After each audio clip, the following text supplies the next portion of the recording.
mga palenya, Kuya Alvin Bautista ng Exploring Pampanga. So for today's vlog guys, andito tayo sa Don Ricardo sa Filipino Cuisine and Restaurant. And unfortunately guys, andito rin yung pinaka Rikyu Ramen. So later, papakita ko sa inyo kung ano ba yung mga ino-offer ni Don Ricardo's. Yan, kung gusto yung kumain dito at pasyalan si Don Ricardo's, open sila ng Tuesday to Sunday. Close sila ng Monday guys. So sa lunch, open sila ng 11 to 2 p.m. And sa pinaka-dinner naman nila is open sila ng 4:30 to 9 p.m. And sa Rikyu Ramen every weekends, Friday to Sunday guys, open sila ng 5 to 9 p.m. So ito na nga kabale, no? Pasok na tayo. Papakita ko sa inyo kung ano ba yung itsura ng Don Ricardo's dito sa Barangay Poblacion, Arayat, Pampanga. So yung pinaka-location niya nga, malapit lang dito sa mismong plaza ng Arayat. So ito na yung, yung pinaka-church ng Arayat. Yan. So yan, pasok na tayo para may pakita ko sa inyo guys kung gaano ba kaluwag dito sa sa Don Ricardo's. Yan, napakaluwang mga pinaka-pwesto nila. So ito na yung mga sinerve nila sa atin. So meron tayong pork sisig, putok na bangus, chicken barbecue, sinigang, salmon deli, yan. And syempre ako ba rin, nag-serve din si Don Ricardo's ng garlic broccoli. And of course, yan, nag-serve sila ng mga Orange na din. refreshment drinks. Tapos yung mga non-alcoholic drinks. So, orange to mga to, sir. Yes po, legit ang orange and Ayan. apple. Apple. Yung isa, sir, ano to? Apple po. Apple, same lang din. Orange and apple. Alright. So, check natin dito sa mismong side nila. So, dito naman yung pinaka-pwesto ni Rikyu Ramen. May peso siya dito sa pinakalabas. So, parang al-fresco dining siya. Ayan, nag-offer sila ng mga iba't ibang flavors ng mga ramen nila. And of course, si Ricardo's, meron din siyang pesto sa pinakataas. Sakit tayo guys, para may pakita ko sa inyo.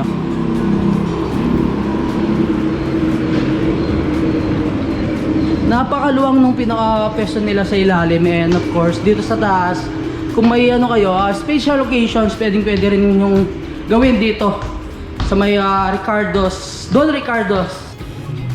Ayan. Yan guys, napakaluwang yung pinaka-place nila dito sa pinakataas. Ayun. So, kung nag-crave kayo ng mga ramen, punta na kayo dito sa Rikyu Ramen and Don Ricardo's. So, si Don Ricardo's guys, mga in-offer niya is mga Filipino cuisines and syempre resto bars niya. And every weekends, nag-offer naman sila ng mga ramen kay Rikyu Ramen. Hello Kabalen, kaya ako po'y Danilo, chef ng Don Ricardo Cuisine and Rikyu Ramen. Mag-serve kayo pong sisig, pong sinigang salmon meal. Open kayo pong 11 to 2, 5 to 9 p.m. Kung gusto nyo rin pong makatikim ng Rikyu Ramen, open po ng Friday, Saturday, Sunday. Start po ng 5 p.m. to 9 p.m. Serve din po kami ng mga alcohol, mga beer, something light. Kung gusto nyo makatikim ng masarap na Filipino cuisine, saka Rikyu Ramen, pumunta na po kayo dito sa Don Ricardo's Cuisine and Rikyu Ramen. So yan, next na balen, pag-usapan natin kung magkano ba yung mga prices ng mga sinerve ni Don Ricardo's dito sa may Arayat, Pampanga. So, meron tayong dito, yung sinigang na salmon bellies, 230 pesos guys. So, halos good for 3 packs, no sir? Sir, Marami. 4 packs. 4 sharing na siya. 4 na po. 4 sharing, good for 4 packs, yan marami na. And of course, meron din tayong sisig, 220 pesos.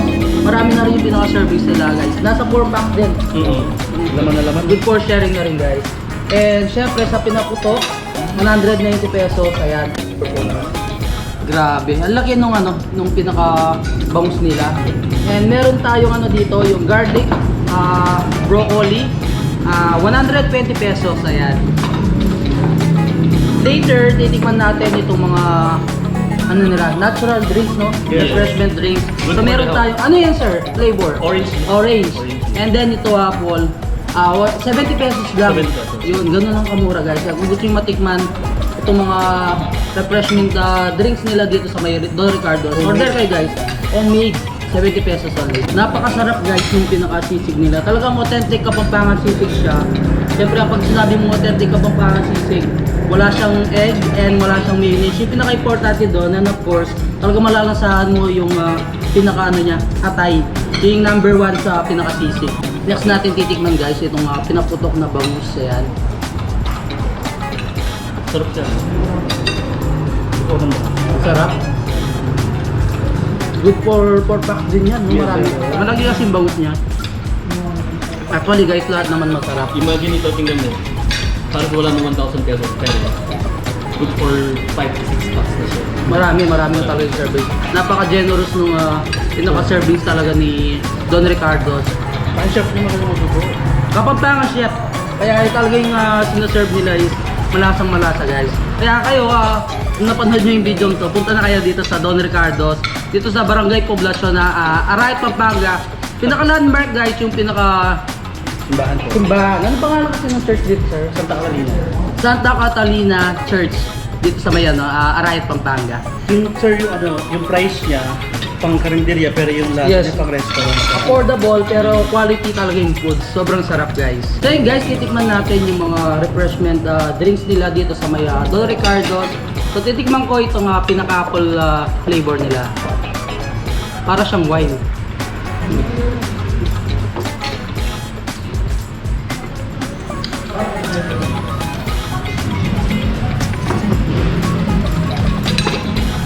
Pure talaga siya, no sir?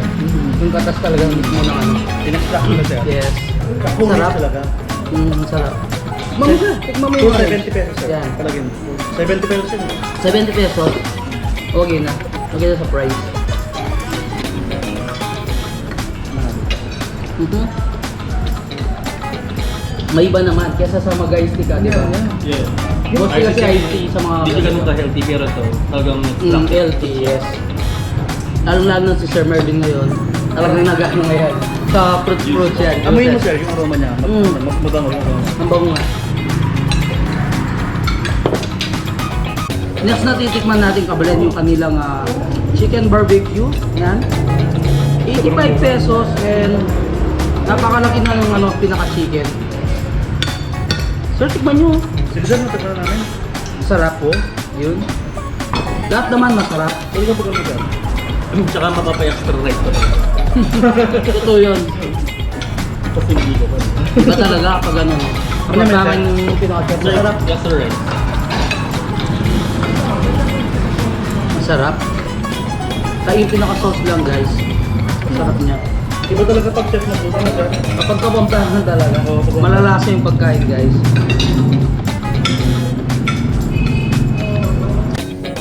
Yun ka pala, nakakatapos lang natin kumain dito sa may Don Ricardo. So nandito tayo sa pinaka second floor. Yan, papaliwanag ko yung mga ino-offer ni Rikyu Ramen every weekends guys. So Friday to Sunday, open sila ng 5 to 9 p.m. So ito yung mga sinaserve nilang mga ramen. Sa isa sa mga bestseller nila, itong original ramen. Meron siyang rich and creamy tonkatsu python broth and topped with a slice of roasted pork, chasu, and infused with aroma oils. And of course, price nila, yung pinaka small serving nila is 168, sa large is 228. And syempre, isa sa mga ino-offer na ramen ni Rikyu Ramen, itong pinaka chili ramen nila. So rich and creamy tonkatsu python broth, tapos topped with a slice of roasted pork, chasu, and infused with our special chili oil. 178 sa small, tapos sa large is 248. And isa sa mga bestseller nila guys, itong black garlic ramen. So rich and creamy tonkatsu python broth and topped with a slice of roasted pork chasu and infused with our special roasted black garlic oil. Yan, kung gusto yung makatikim ng mga masarap na ramen ni Rikyu Ramen. So punta na kayo dito sa Barangay Poblacion, Arayat, Pampanga. So yan, open siya ng weekends every Friday to Sunday, 5 to 9 p.m. So yun kapatid, kung gusto yung matikman yung mga masarap na Filipino cuisine ni Don Ricardo, so punta na kayo dito, and every weekends open yung kanilang Rikyu Ramen ng 5 to 9 p.m. So after nyo mag-dinner, pwede rin kayo mag-chill dito sa Don Ricardo's Filipino Cuisine and Resto Bar. Yun guys, no, hanggang dito na lang. Don't forget to subscribe, like, comment, and click the notification bell para updated kayo sa lahat ng videos ko yan. Huwag niyong kalimutang i-share ang video to para malaman ng mga taga-Arayat and mga ibang kabalin natin dyan. Itong Don Ricardo and Ricky Ramen dito sa Arayat, Pampanga. So until our next vlog, peace out!